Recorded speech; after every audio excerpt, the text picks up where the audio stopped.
Good morning Karil Hiniero Tips. Ayan, pag-uusapan naman natin tong dalawang klase ng steel deck, okay? As you can see, meron na tayong illustration. Ayan, pagpasensyahan na lang ninyo yung drawing ko, baka makita na naman ninyo na ang daming kulang, okay? So, freehand drawing lang to mga idol. So, para lang makita ninyo at para lang maintindihan ninyo. Okay, so unahin natin dito sa web steel deck. Okay? Ano nga ba yung disadvantage ng steel deck kapag steel deck ang ginamit natin?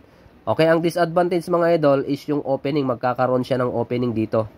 So, kailangan nating takpan yan para walang labasan ng konkreto kapag tayo nagbuhos. Okay? Advantage, siyempre, yung volume ng konkreto ay maliit na lang. Okay, dahil dito sa web niya. Okay? Tanong, matibay ba ang web steel deck? Siyempre, matibay yan idol. Ang tanong ulit, magkano ang steel deck? Siyempre, yung steel deck mga idol, per linear meter yan, mas mahal ang steel deck. Okay, mas mahal, mas matibay siya dahil dito sa web niya. Yun yung kagandahan ng web steel deck. Kaya madaming gumagamit ng web steel deck.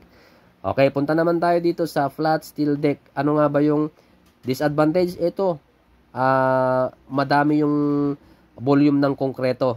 At saka, yung flat steel deck mga idol, siyempre, prone yan sa deflection. Lalong-lalo na kung yung soleras nyo, yung shoring jack nyo sa ilalim ay konti lang, magkakaroon talaga ng deflection yan. Kasi nga, konti lang yung bali niya. Okay? At saka, wala nang awang yan mga idol. Hindi gaya ng web steel deck ay meron ka pang tatakpan. Dito, wala ka nang tatakpan sa side niya mga idol. Okay? Yun lang yung kaibahan. And then, pagdating naman sa presyo, magkano presyo nito? Flat steel deck. Mas mura to mga idol. Kasi nga, konti lang yung bali-bali niya mga idol, no? Konti-konti lang, kaya mas mura siya kumpara dito. Kaya pag ako, ang tinanong nyo saan ang pipiliin ko, dito na lang ako sa web steel deck. Hindi baling magtakip na lang ako dito. At least pagdating sa durability at tibay, yung strength, mas matibay itong web steel deck. Tanong, ano yung tamang orientation na naman? Tamang orientation mga idol, ganito. For example, ito yung plan. Ang orientation dapat ng steel deck, pa ganito. Okay? Yan. Hindi dapat pahaba. Mas matibay pag ganito ang orientation ng steel deck natin. Imagine mo mahaba mga idol. Front yan sa deflection. So pag ganito, mas matibay siya.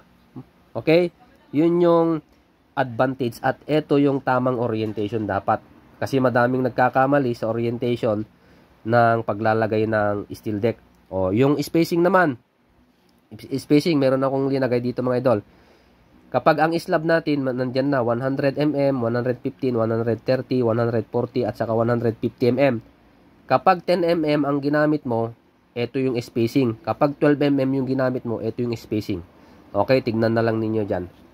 Ayan, at kung may mga kulang ako dito mga idol, pwede kayong mag-PM at pwede nating pag-usapan.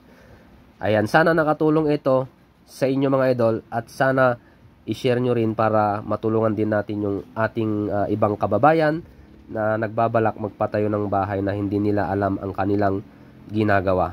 Okay, malaking bagay yon yung sharing is caring. Parang etong ginagawa natin mga idol, sharing is caring. Okay, so maraming salamat. God bless po sa ating lahat.